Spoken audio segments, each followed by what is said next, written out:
Mas é isso, meus irmãos. Vamos começar a nossa reunião da UPH. O nosso irmão Luiz presente aqui com a gente. É a primeira vez que entra uma reunião de UPH, irmão? É. Primeira vez? Seja bem-vindo. Volte mais vezes. Não precisa de convite. Essa sala aqui é aberta a todos aqueles que queiram buscar edificação, trabalhar, tudo aquilo que Deus quer trabalhar no âmbito do homem, na sociedade e na família. Então, esse é o nosso espaço, que a gente tem continuamente buscado ter apreço, sabe? Eu sou aqui da UPH desde 2017 e, pela graça de Deus, a gente encontra realmente pessoas compromissadas com o reino aqui. O Adeclan, para mim, sempre foi um grande modelo, né? O nosso... Até no ano passado, ele continuamente era presidente e sempre muito enriquece as nossas vidas, o testemunho dele e a dedicação dele. Então, isso para mim é uma escola e a gente tenta replicar isso de alguma maneira. Então, vamos ter uma palavra de oração para a gente começar. Grandioso Deus, obrigado, Senhor, por essa reunião. Pai, tu sabes, Pai, aqueles que o Senhor levantou para trazer aqui, Senhor, aqueles que ainda chegarão logo mais. Eu te agradeço por cada vida aqui presente e que o Senhor esteja abençoando a vida dos teus servos, os homens, Pai, dessa igreja que querem cada vez mais buscar a tua face, ser uma luz, Pai, na sociedade, não porque nós tenhamos valor, mas porque nós conhecemos aquele que tem todo o valor, Pai, do mundo, Pai, que é o teu Filho Jesus. Senhor, eu te peço que o Senhor esteja nos ajudando a cada vez mais adorar o teu nome e recebe a nossa adoração, recebe o nosso louvor, mesmo que seja imperfeito, Pai, fruto de lábios impuros, mas o Senhor tem misericórdia das nossas vidas. Muito obrigado, isso que nós choramos no nome santo do Senhor Jesus, amém. Vou ler um salmo para a gente começar, Salmo 46. Quem tiver Bíblia no celular, Salmo 46, sob o título Deus é o nosso refúgio e fortaleza, ao mestre de canto dos filhos de Coré, em voz de soprano, cântico. Deus é o nosso refúgio e fortaleza, socorro bem presente nas tribulações. Portanto, não temeremos ainda que a terra se transtorne e os montes se abalem no seio dos mares. Ainda que as águas tumultuem e espumejem e na sua fúria os montes se estremeçam. Há um rio cujas correntes alegram a cidade de Deus, o santuário das moradas do Altíssimo. Deus está no meio dela, jamais será abalada. Deus a ajudará desde a antemanhã. Bramam nações, reinos se abalam, ele faz ouvir a sua voz e a terra se dissolve. O Senhor dos exércitos está conosco. O Deus de Jacó é o nosso refúgio. Vinde, contemplai as obras do Senhor, que assolações efetuou na terra. Ele põe termo à guerra até os confins do mundo, quebra o arco e despedaça a lança, queima os carros de fogo. Aquietai-vos e sabei que eu sou Deus. Sou exaltado entre as nações, sou exaltado na terra. O Senhor dos exércitos está conosco, o Deus de Jacó é o nosso refúgio. Amém. Estejamos aprendendo a descansar nesse Deus que é a nossa fortaleza. Vamos louvar o Senhor? Pai do Senhor, boa tarde. Boa tarde. A gente hoje não tem história aqui, nosso irmão Hélio, nosso irmão da campanha. A gente vai louvar hoje o hino 14, o nome do louvor. Tem nada no programa para isso? Se tiver no celular, né? Eu farei uma pequena introdução e vamos cantar as 3 estrofes.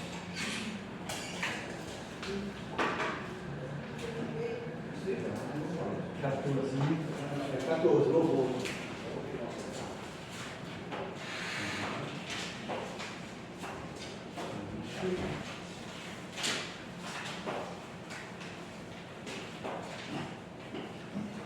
Entra aí. Vamos começar? O futuro. Oi, Pedrinho, tudo bem, querido? Estou muito bonitinho, meus filhos.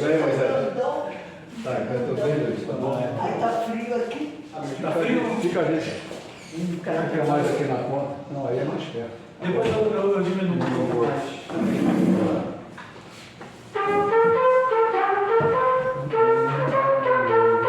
Eu vou refrescar.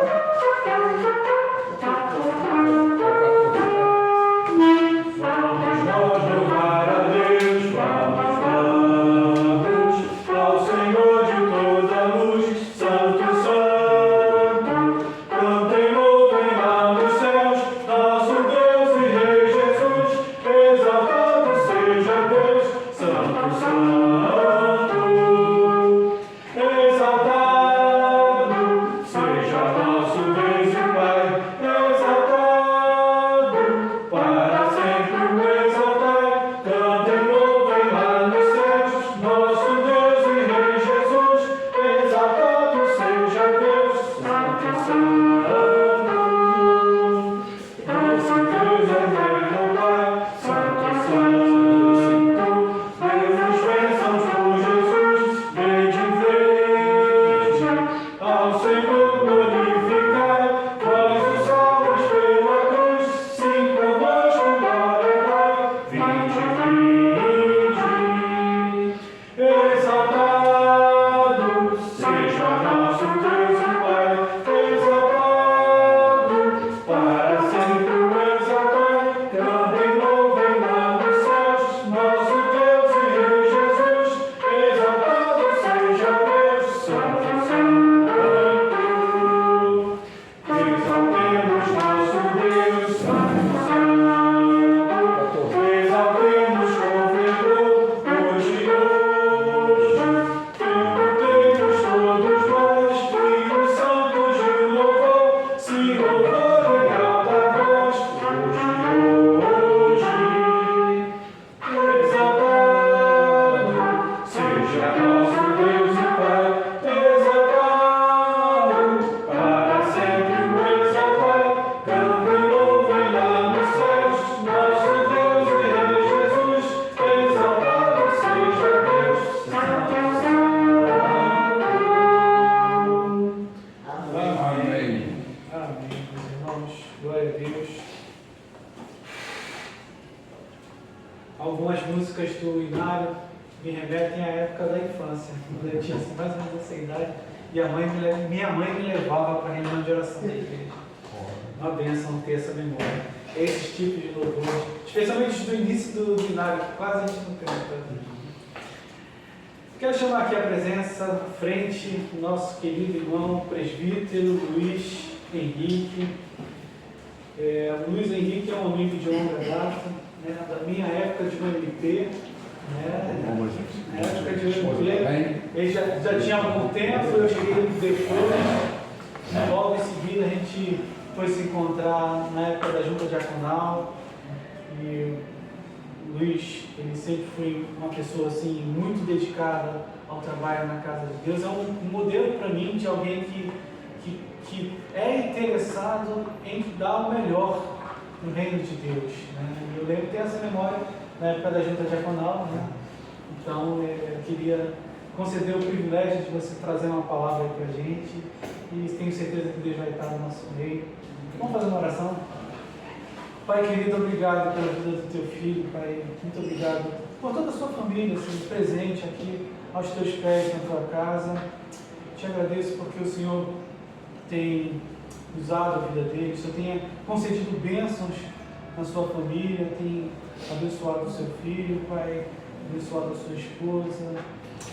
Que o Senhor esteja abençoando agora, Pai, as nossas vidas com aquilo que ele tinha em mente para compartilhar, Senhor, baseado nas tuas sagradas escrituras, Deus. Muito obrigado pela sabedoria do teu servo, pelo trabalho que ele executa, Senhor, no conselho da igreja. E que o Senhor esteja, Pai, nesse instante no nosso meio, falando dos nossos corações, no nome santo do Senhor Jesus. Amém. Amém. Amém. Bom, eu tinha feito convite, né, para o mês passado, né? Mas a gente enfrentou uma doença lá coletiva, né? pegou a virose, depois eu peguei, né? No domingo a gente estava chumbado também, a gente vinha para cá. Peguei também. Eu sou puteiro. Muito bom, não. Mas é uma alegria para a gente estar aqui. Até falei com o Will, sem pregar não, vai compartilhar aqui um texto, um texto conhecido até, bastante, mas acho que tem falado no meu coração alguns aspectos dele, queria compartilhar com você. E queria pedir para alguém especial me ajudar aqui na leitura, né? Caramba. O texto que a gente vai ler está lá em Lucas 5, a gente vai ler do 15 ao 26. A gente vai fazer da seguinte forma: eu vou começar lendo os ímpares, o Pedro vai ler os pares, e o último versículo 26 a gente lê todo mundo junto. Tá? Lucas 5, de 15 a 26. Tá?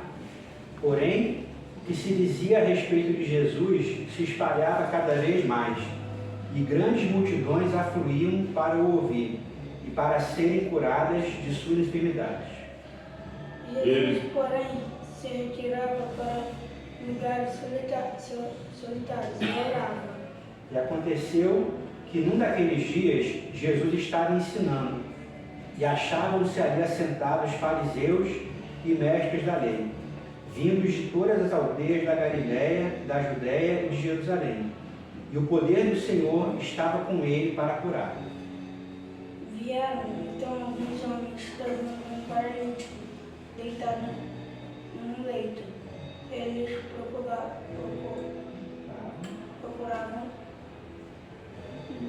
levá-lo para dentro e colocá-lo diante de Jesus. E não encontrando uma forma de fazer isso, por causa da multidão, subiram ao telhado, e por entre as telhas desceram o paralítico no seu leito, deixando-o no meio das pessoas diante de Jesus. Vendo-lhes a fé de Jesus, disse ao paralítico: Homem, os seus pecados estão perdoados. E os escribas e fariseus começaram a pensar: quem é esse que diz blasfêmias? Quem pode perdoar pecados, a não ser um que é Deus? Jesus, porém, reconhecendo os pensamentos deles, lhe disse-lhes: o que vocês estão pensando em seu coração? O que é mais fácil dizer: os seus pecados estão perdoados, ou dizer: levanta-se e ande? Mas isto é para que vocês saibam que o Filho do Homem tem autoridade sobre a terra para perdoar pecados. Eu disse ao paralítico: eu digo a você, levanta-se, pegue-se no seu leito e vá para casa. E imediatamente ele se levantou diante de todos, e pegando o leito em que até então estava deitado, voltou para casa, glorificando a Deus. Todos ficaram atônitos, davam glória a Deus e, possuídos de temor, diziam: hoje vimos prodígios. Obrigado, filho. Sentaria. Participação especial aí. Vontade própria que está aqui com a gente hoje. É bom. A honra para mim. Bom, um texto bastante conhecido, né? Todos nós. Um texto bem significativo, né? Essa coisa foi muito marcante, como aconteceu. Né? Uma descrição breve do contexto, né? Jesus já tinha feito uma série de milagres, né? Expelido demônios, cura, acalmar a tempestade, e a fama dele estava se espalhando. Apesar dele falar para todo mundo que ele curava: ó, não fala para ninguém. Mas mesmo assim, o Zap bombava, o Instagram bombava e chegava em todo lugar. E também fala, né, que ele frequentemente se retirava para lugares solitários para orar. Então, não era uma atitude de quem queria a fama, né? Pelo contrário, queria né, a reclusão ali para estar em comunhão com o Pai. E ao chegar em Cafarnaum, ele vai para uma casa, né, não vai para o templo, não vai para um estádio, ele vai para uma casa, um lugar pequeno, recluso, para compartilhar a palavra dele. Né? E ali tem um encontro impactante. Né? A gente quer abordar aqui alguns personagens, né, que tiveram esse encontro com Jesus e algumas lições que a gente pode tirar. Né? O primeiro personagem que a gente vê ali é a multidão. E aqui eu fiz algumas perguntas que a gente pode colocar para cada personagem desse. Né? Como é que a multidão chegou até Jesus? Né? Eu vejo que, apesar das doenças e das limitações que eles tinham, né, limitações e problemas, limitações físicas, até financeiras, né, eles foram até Jesus por vontade própria, né, não foram obrigados, né, e também por próprio esforço, né, foram andando, né, chegaram, não tinham condições de chegar até Jesus. Né. O paralítico não. O paralítico tinha que alguém fazer por ele. E o que a multidão buscava de Jesus? Eu vejo que eles buscavam milagres e bênçãos. Né? Eles não tinham nenhum interesse em conhecer Jesus como Salvador, eles só tinham interesse ele consegue fazer coisas extraordinárias. Eu quero alguma coisa que para mim, né? Alguma coisa que eu possa aproveitar ali. Né?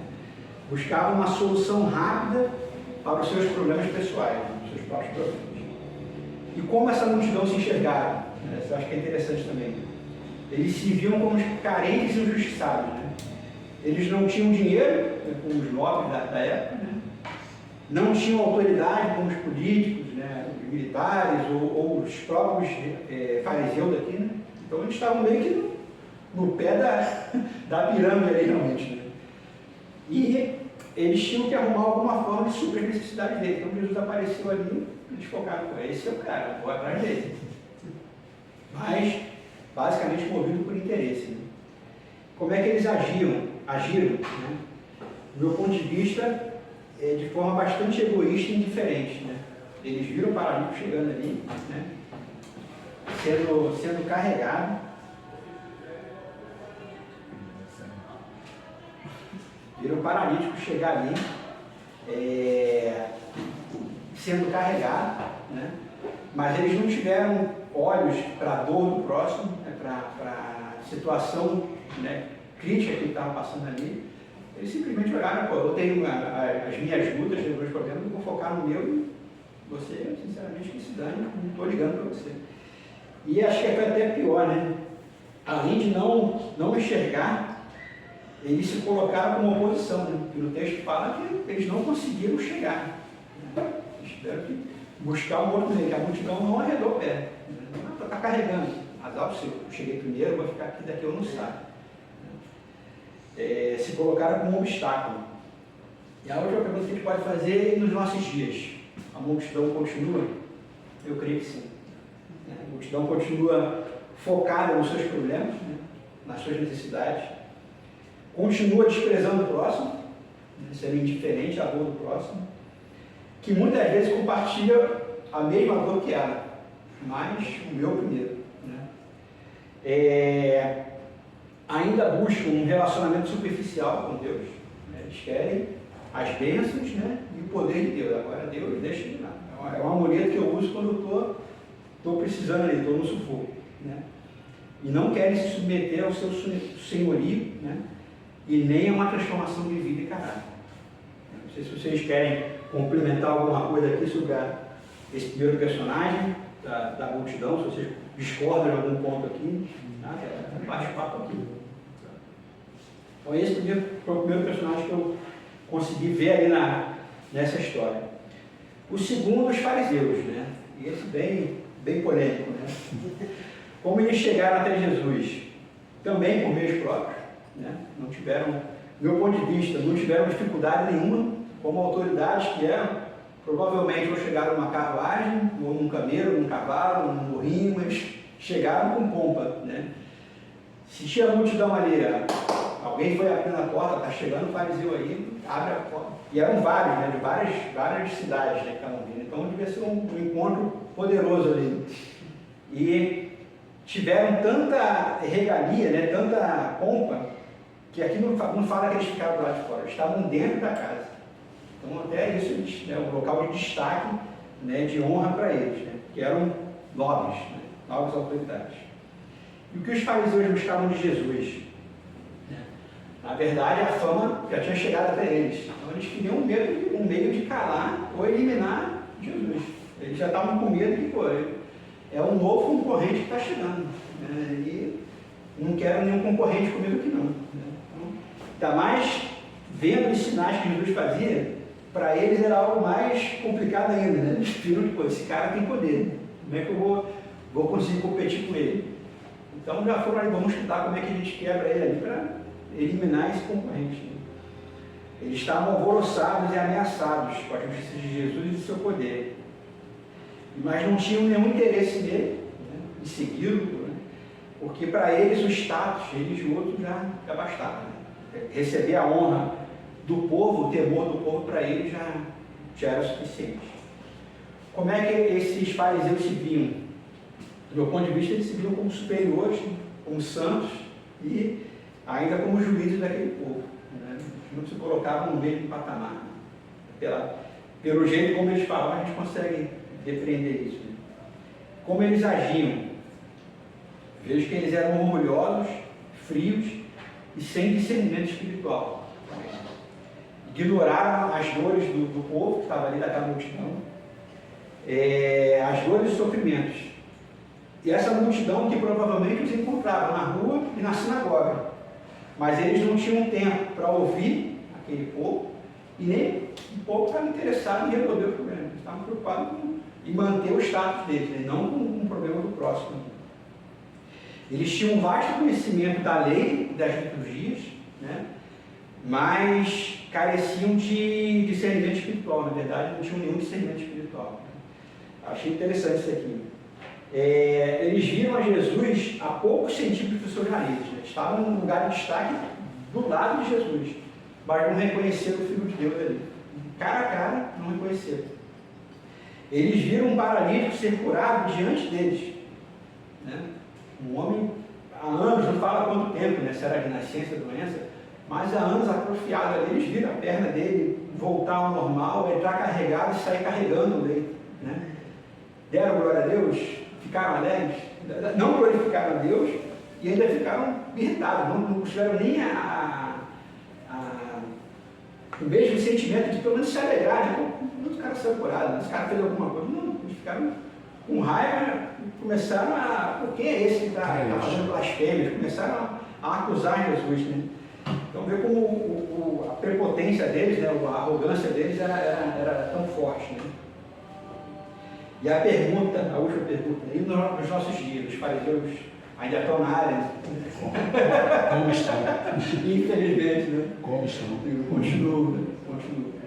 Continuam focados nos seus cargos, né? Manter a sua estrutura, né? Seus títulos, né? Bispo, apóstolo, aí vai, né? Semideus. E também o número de seguidores. Né? Os seguidores hoje em dia é importante também. Né? Mais seguidores mais dinheiro, né? Exatamente. Mais fama tem, né? Então, continuam querendo manter isso aí. Continuam também desprezando a necessidade do próximo, para eles não interessa. Né? O que interessa é manter o status, né? Perante os outros. Né? E também deixam de se alegrar com as bênçãos do próximo, porque não é minha, eu galero comigo, mas os outros não me interessam. Né?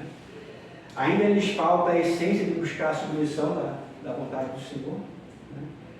E em vez disso buscam somente o reconhecimento do próximo, só querem ser reconhecidos, né? Está no pedestal ali. Né? E a gente aprende na palavra do Senhor, né, que toda a honra e glória é dele, né? não é nossa. Né? Mas esses homens estão numa posição de autoridade ali, de destaque, mas puxam a honra para si. Terceiro personagem, esse aqui se fala muito pouco, mas eu achei interessante, os donos da casa. Né? Como é que eles chegaram até Jesus? Na verdade, Jesus foi até eles, até a casa deles. Mas eles tiveram um trabalho, tiveram que abrir as portas.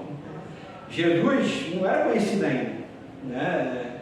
A fama dele estava começando a se espalhar. Como é que você vai abrir a tua porta para entrar um ilustre desconhecido que faz uns sinais, umas maravilhas? Você poderia ficar meio temeroso. Né? E ainda mais recebendo autoridades, né?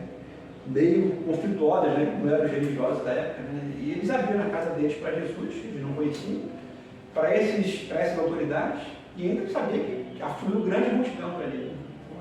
Achei interessante isso, né, essa postura deles. Né? O que eles buscaram de Jesus? Eles queriam ver e ouvir Jesus de perto. Né? Eles ouviram as notícias de longe, mas eu quero ver de perto quem é esse Jesus. Né? E é interessante que eles deixaram de lado o conforto e a exclusividade da casa deles, permitindo que Jesus falasse não só para eles. Né? Se fosse só para eles, eles fecharam as portas de janela para uma audiência exclusiva ali, mas não, eles deixaram as portas abertas, a janela aberta. A palavra pode ser falada para alcançar outras pessoas, né? Além deles. Né? E como eles se viam, né? Eu vejo que eles estavam alegres e honrados em receber Jesus na casa deles. Né? Essa pessoa que eles não conheciam, né? Mas que eles sabiam que ela estava cheia de poder. Né? Opa, tudo bem? Como é que eles agiram? Eu vejo que eles foram hospitaleiros, né? E doadores, porque ele decidiu abrir a sua casa para um estranho, né? Apesar de estar fazendo coisas boas, não sabe lá quem vai fazer aquilo. Para essas autoridades soberbas, né? E além de uma multidão. Né? Mas a intenção deles era receber Jesus e deixar que ele falasse ali, né? Que ele pudesse agir no meio deles ali. Eles viram Jesus também bem de próximo, bem de perto, estavam dentro da casa deles, ouviram as suas palavras e também no meio dessas situações começaram a ver cair pedaços de cimento, de tijolo, areia, no meio da sala deles. Né? E de repente um homem é baixado, né, num leito, no meio da sala deles. E isso aqui eu achei bem interessante, né, esse estudo. Né? No texto não fala que eles chegaram e interromperam o povo. Que palhaçada é essa? Eu estou cedendo a minha casa, não estou mandando demolir minha casa. Né? Não tem, nada. Por quê? É isso que eu achei muito interessante. Os fariseus, cara a cara, não discerniram Jesus. Né? Eles não. Eles vendo aquela situação toda, seguraram, né? Deve ter ficado ansioso. Se um telhado é caro hoje, que a gente tem várias lojas de construção, tem crejado, imagina naquela época, né? A dificuldade que não era. E o cara deixar quebrar o telhado dele e ficar quieto. Porque eles sabiam que alguma coisa vai acontecer aqui. E eles viram de fato um milagre na frente deles ali, reconheceram que aquele não era só um homem misterioso que tinha um poder, aquele era o Filho de Deus mesmo. Né? Então eles tiveram esse discernimento e viram, né, na casa deles o milagre acontecer. Né? E em nossos dias, os donos da casa continuam aí, né? E glória a Deus continuam. Né? Eu vejo que são aqueles que mantêm o foco em Jesus, né? Que mantêm o foco em Jesus, no mover e no agir de Deus, que Deus quer fazer na sua vida e no que Ele colocou nas suas mãos. Né? Para eles, o mais importante não é ter, mas é usar o que se tem para o próximo. Né? Eles não usaram a casa deles, não fecharam Jesus dentro da casa deles, a porta trancada, era trancada só para eles. Não, eles abriram para os outros, viram a casa ser danificada para abençoar os outros, mas deixaram. Né? O propósito era maior do que só para eles. Né? Eles têm noção de quem de fato é o dono da casa. Né? Enquanto os outros lá, os fariseus, puxaram para eles, esses daqui não, é do Senhor, não é meu. Eles sabem que devem usar, né, a casa deles, o que eles têm, em prol, em primeiro lugar, de Deus, em seguida do próximo. E o perigo que a gente vê, que é que nos ronda, é quando a gente coloca importância maior na escritura, né, nos bens materiais, né, na organização, na liturgia, ao invés de colocar em Jesus depois do próximo. Né. Também acho que é algo que fala bem nos dias atuais, né, quando a gente consegue fazer essa distinção. Né, aqueles que usam as coisas, né, em prol das pessoas, e aqueles que acabam usando as pessoas, né, ou fechando, usando as coisas só para si, né, em vez de compartilhar. Né. Acho que é bem interessante também esse ponto aqui dos donos da casa. Né.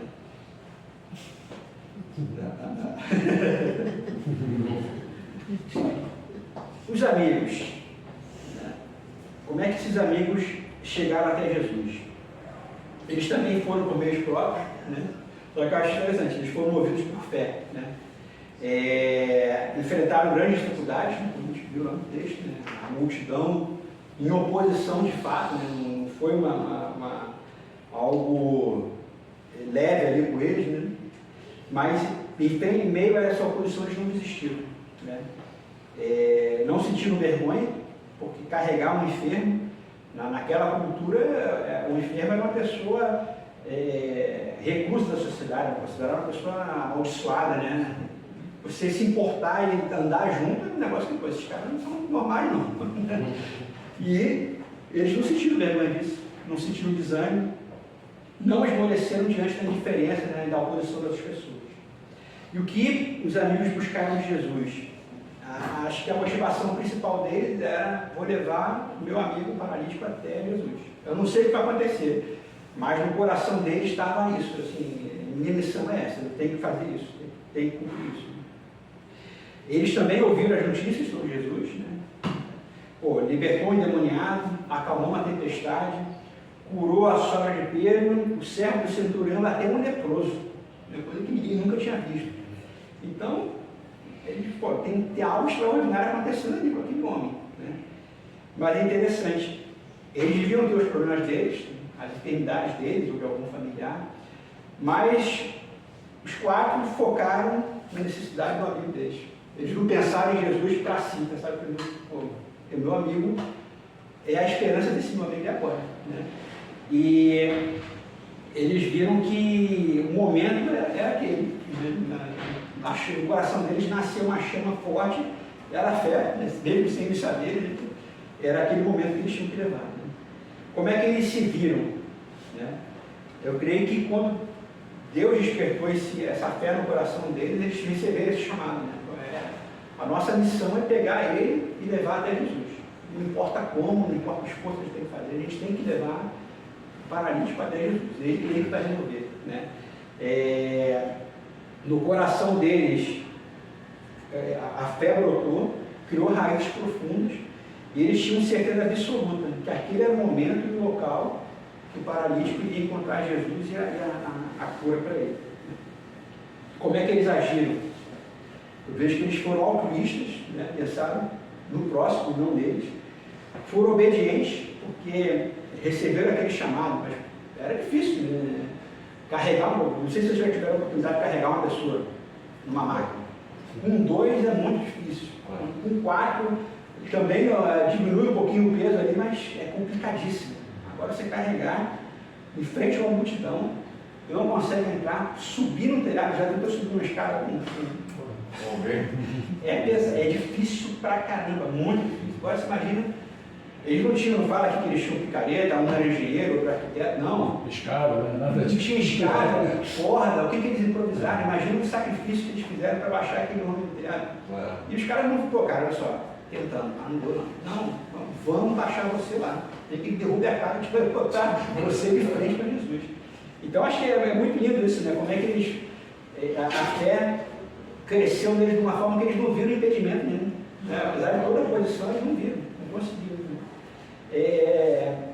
Eu vi um outro texto que falava isso, que em meio a todas as barreiras, Deus colocou neles a visão, o caminho é que ele dá até o telhado, né? Porque isso é impressionante, isso. A gente quando vê uma dificuldade, a gente, a tendência é, acabou, não deu, infelizmente e tal, e eles não, tá? Cada vez mais brotava no coração deles isso, né? Também achei interessante isso aqui. Eles eram moradores de Cafarnaum também, né? Provavelmente conhecidos pela multidão que estava ali, pelos fariseus, se encontravam no mercado, na sinagoga, né? Homens humildes que carregavam um doente, né? Pequenos e sem importância diante daqueles homens, daquela multidão dos fariseus, né? Mas não diante de Deus. Deus enxergava neles ali o propósito deles, né? Do coração, a fé viva os fez ver um caminho frente a todas as barreiras, já que ninguém lhes dá passagem, sobem até o telhado, abrem um buraco e descem o paralítico no meio da sala diante de Jesus, né? Isso aqui também é interessante, né?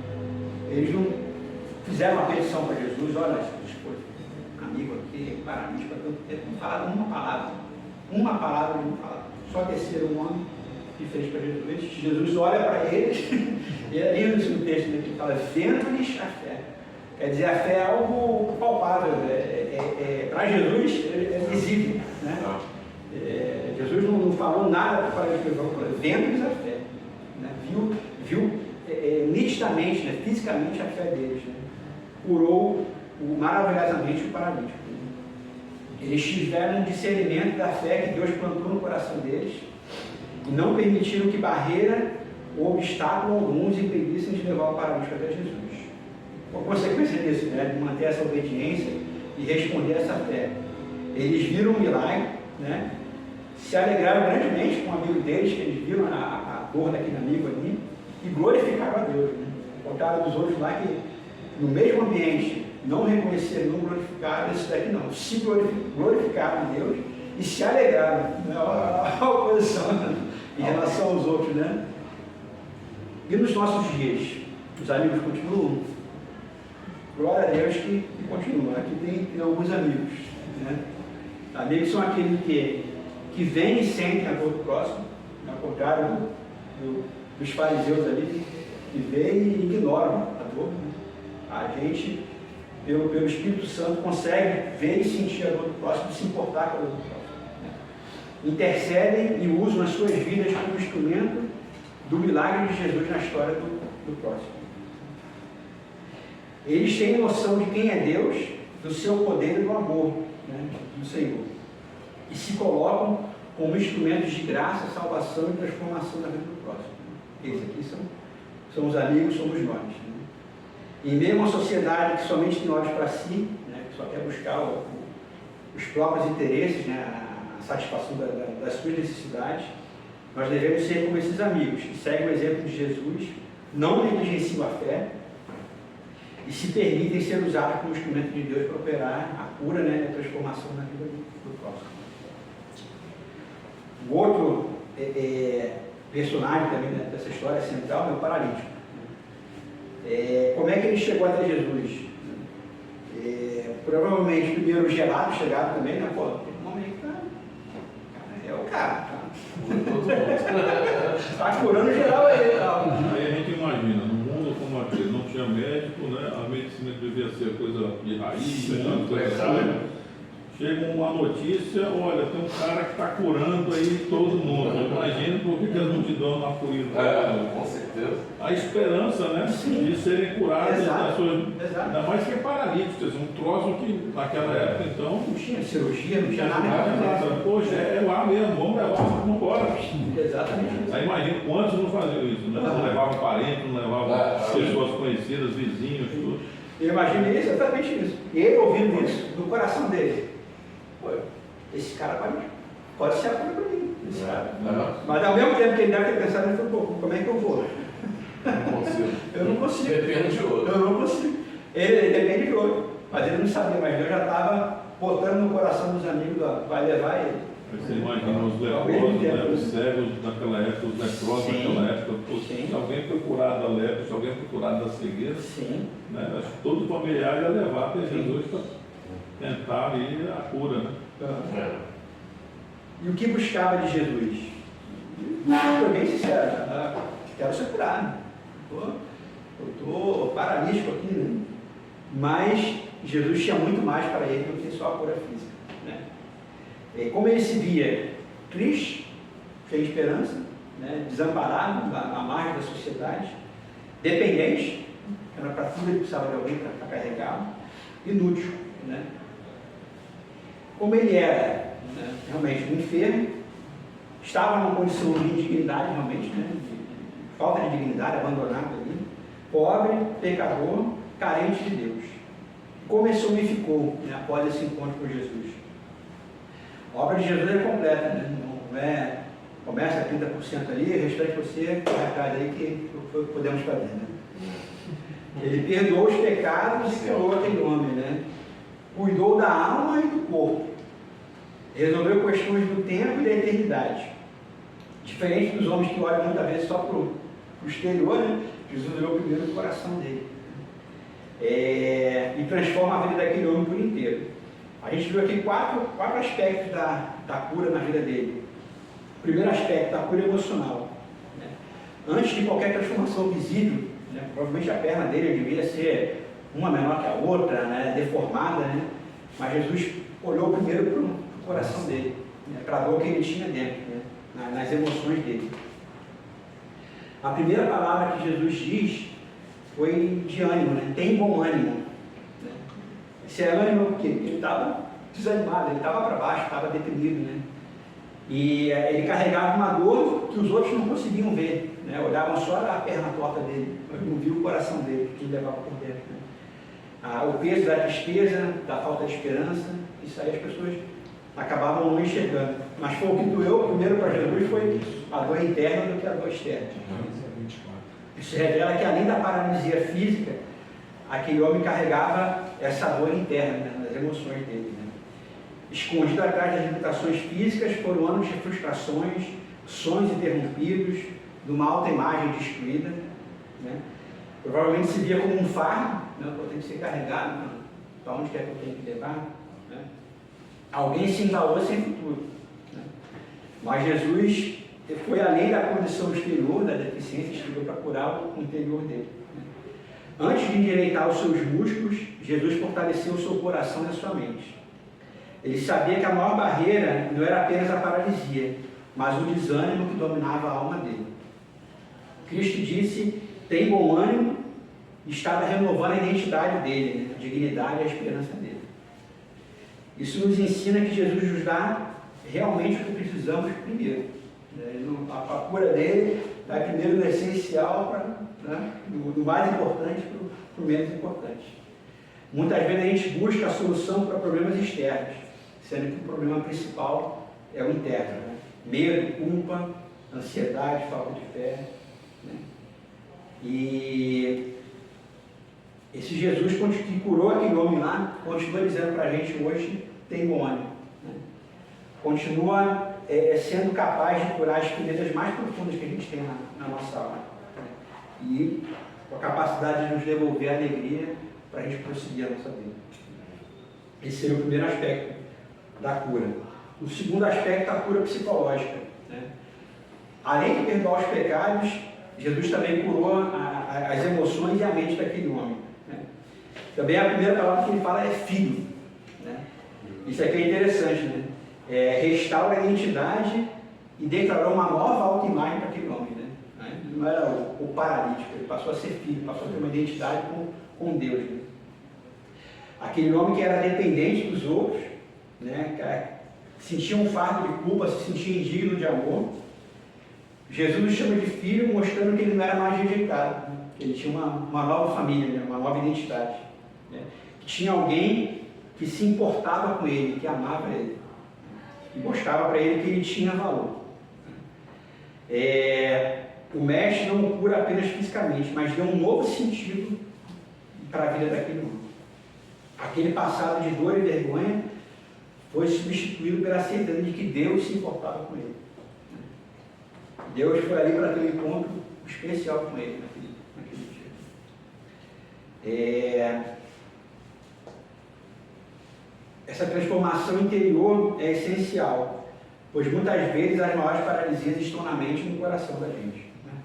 E Jesus continua nos chamando de filhos hoje também, né? Nos dando uma nova identidade, restaurando a nossa dignidade, nos fazendo entender que somos amados e valorizados por Ele. Né? Apesar de muitas vezes, na nossa sociedade, isso não acontecer. Né? A gente ser desprezado, a gente não ser considerado, mas a gente tem que olhar de fato a quem importa, né? A gente direcionar o nosso amor, a nossa atenção. Né? Muitas vezes a gente busca, né? Como estava falando de seguidor aí, né? Tem gente que tem 1000 seguidores. Quer dizer alguma coisa? Aqui, tem amor ali naqueles seguidores? Não tem. E Deus está o tempo todo ali buscando um relacionamento com a gente, né? Buscando uma intimidade com a gente, e muitas vezes a gente não reconhece o amor dele. Terceiro aspecto, a cura espiritual. Né? Entre todas as curas que Jesus realizou, essa realmente foi a mais essencial para a vida do homem, né? Não só dele, como nossa também. Né? Antes de restaurar o corpo, o mestre olhou para a sua alma e declarou: os teus pecados estão perdoados. E o pecado é a pior enfermidade que o homem pode ter. Né? O pecado separa o homem de Deus, corrói a nossa alma, né? Destrói a nossa alma, escraviza a nossa vida. Né? E nenhuma dor física pode se comparar à dor causada pelo pecado, pela separação de Deus, né? Pelo afastamento e por essa corrosão que o pecado causa dentro da nossa alma. E o pecado é um veneno mortal, que derrota tanto no presente quanto na eternidade. Por isso que lá na frente a gente fala isso, né? A cura foi no presente, mas teve reflexo na eternidade também, porque a cura foi espiritual também, né? De perdão dos pecados dele. E Jesus, ao perdoar o paralítico, também declarou que somente ele tinha esse poder.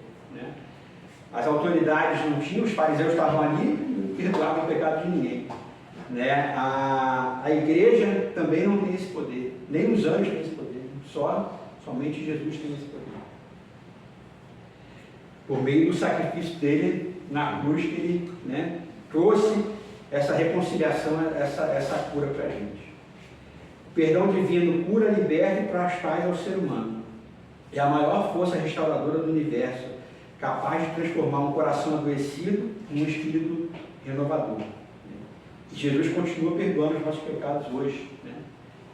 E somente Ele tem esse poder de perdoar, libertar e salvar. A cura física, a última etapa da cura dele. Né? Primeiro a emocional, a psicológica, a espiritual e a física.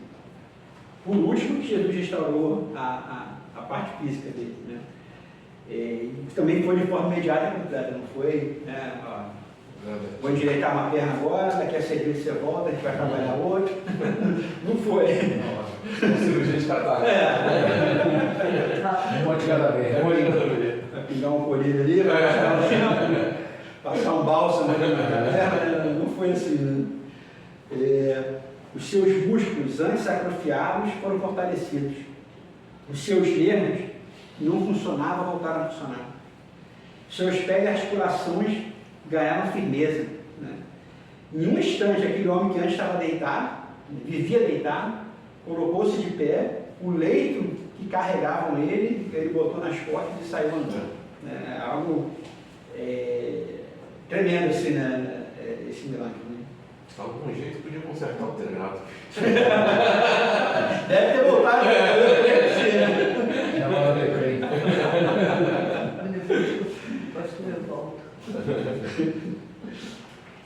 A cura não foi gradual, mas instantânea, demonstrando o poder absoluto de Cristo sobre a enfermidade. Assim como somente Ele tem o poder de perdoar os pecados, somente Ele tem o poder dessa cura física instantânea. Né? Eu acho que ele deu uma cutucada foi nos fariseus, né, com essa questão de perdão dos pecados. Então, quem pode perdoar se não for Deus? Como você está dizendo que vai perdoar pecado? Mas Jesus era o Deus, né? Não reconheceu como Deus, não reconheceu. Né? Mas ele, na autoridade de Deus ali, ele por mim quis dar uma cutucada, olha, o filho do homem está aqui, eu sou Messias prometido. Eu não somente perdoo os pecados, como eu curo. Bateu de um lado e do outro, com as duas mãos. E esse milagre confirma que Jesus não tem autoridade apenas para perdoar os pecados, mas para curar as enfermidades também. E ele continua sendo o Jeová Rapha, né? Deus que cura. E somente ele tem esse poder de trazer essa cura e essa restauração que não é parcial, é completa nas nossas vidas. Né? E em nossos dias, os paralíticos continuam. também estão aí, ver que essa história é bem contemporânea. Todos os personagens estão lá e estão aqui. Né? Continuam com as suas dores físicas, né, psicológicas, espirituais e emocionais. E também somente Jesus é a cura plena, total para eles. Muitas vezes vão buscar, né, em lugares errados a cura para um aspecto só, né, e sem buscar a cura completa que só o Senhor pode dar. Né. Aí acaba ficando com uma cura capenga, né? Às vezes cura do físico, mas não cura do espírito, a cura da alma. Né?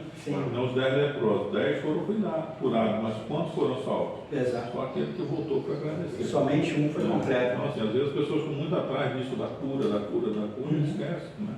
da cura principal, que é espiritual. E ainda tem até, entrando até na área espiritual, ainda tem o perigo até de buscas por curas sobrenaturais que não vêm de Deus.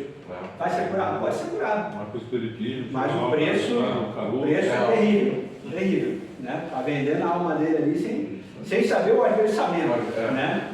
Então pode sair coisa, pode, mas então o custo vai ser alto. Né?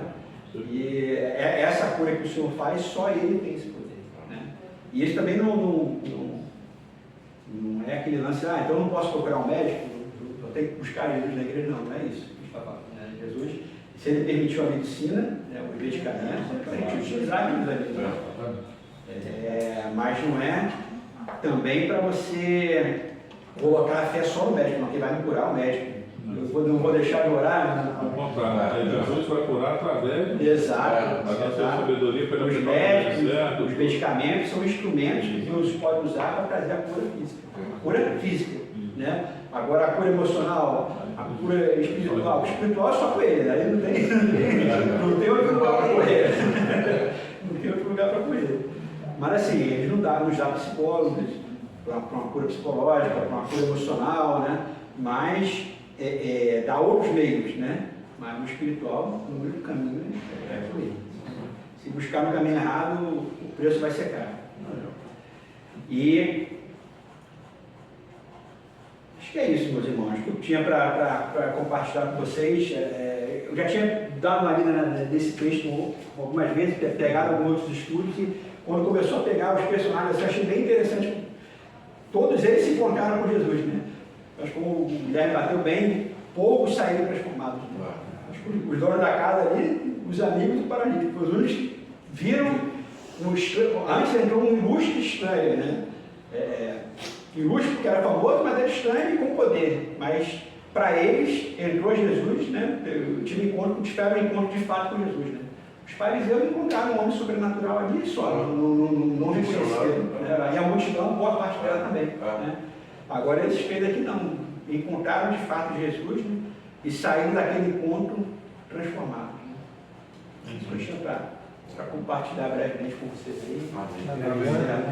A oportunidade, como eu falei, não era uma pregação, era mais um. Tivesse essa reflexão, meu irmão, e glória a Deus, porque realmente falou muito a nosso coração. Sabe quantas lições preciosas a gente tem, né?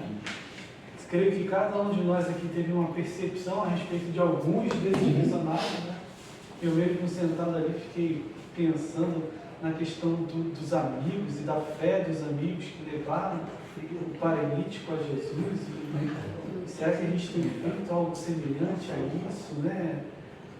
Quando você falou que às vezes a gente desiste rápido, fiz a minha parte, né? O que eu podia fazer, eu falei, mas, poxa, será que a gente está agindo como um amigo verdadeiro, levando o Senhor, essas pessoas que necessitam, para quem pode curar a vida, né? Que é o Senhor Jesus Cristo, então. Eu fiquei me lembrando, quando falou dos amigos, no meio de uma outra cura, que é a cura do paralítico que estava no poço de Betesda, né? Que não tinham, se tivesse uns caras desses, ele nunca conseguia ir, né? Porque todo mundo corria quando o anjo na frente dele, não tinha alguém para fazer isso, né? E é um outro aspecto. Né? E eu lembrei de uma outra questão também, que é a questão de a gente estar constrangido, claro, por essa mensagem, porque a mensagem da palavra ela constrangeu as pessoas naquele momento e nos constrange hoje, né? E a gente tem que se lembrar sempre que o Senhor trabalha as nossas vidas nas nossas limitações, né? Quem lembra de outra passagem bíblica que envolve multidões, né? Zaqueu ali sobe na árvore sem pretensão nenhuma, né? Tá todo mundo ali, eu só quero ver. E aí Jesus vai e se direciona para ele. Não, eu quero trabalhar em você, eu quero ir na tua casa. Que a gente faça a nossa oração de a gente realmente permitir que Deus modifique as nossas vidas, para a gente poder ter a fé desses amigos, desse paralítico e realmente agir para o reino de Deus. Benção, irmão. Amém. Glória a Deus pela sua vida, por essa palavra, e que Deus possa estar abençoando você, Rafael, Pedrinho aí, cada vez mais. Amém. Obrigado. Obrigado. Meus irmãos, apenas para a gente, alguns avisos para a gente encerrar, né? Já 35. Está chegando os amigos. Está chegando os amigos. Está chegando os amigos. Não, mais um PH do futuro aí. Os amigos do PG. Meus irmãos, a caixinha, os sócios da UPH sempre sabem, né, da caixinha da UPH, onde a gente paga a nossa per capita, a ACI, um valor de R$31, por doações, sempre que a gente puder disponibilizar. Então, nosso tesoureiro, Guilherme Saião, esse é a chave do Pix dele, né? Tranquilo, deixa eu pensar. Meus irmãos, nós temos, né, no mês que vem, duas coisas importantes acontecendo. A primeira delas, vocês já sabem que todo ano acontece, é o churrasco lá no Lá Samaritano, né? Não. Abril. Abril é setembro. Abril é setembro. Pô, falei besteira. Não, Abril Presbiteriano, desculpa. Abril Presbiteriano, lá em Lins, no dia 7 de junho. Então, gente, vamos nos organizar para estar abençoando aquela casa maravilhosa, né, participando do churrasco. A gente pode ir lá, paga na hora, não tem a maior dificuldade. E é bênção poder contribuir com o Abrigo Presbiteriano. Uma instituição, quem conhece vê que realmente é um trabalho dedicado, né, a abençoar a vida daquelas senhoras.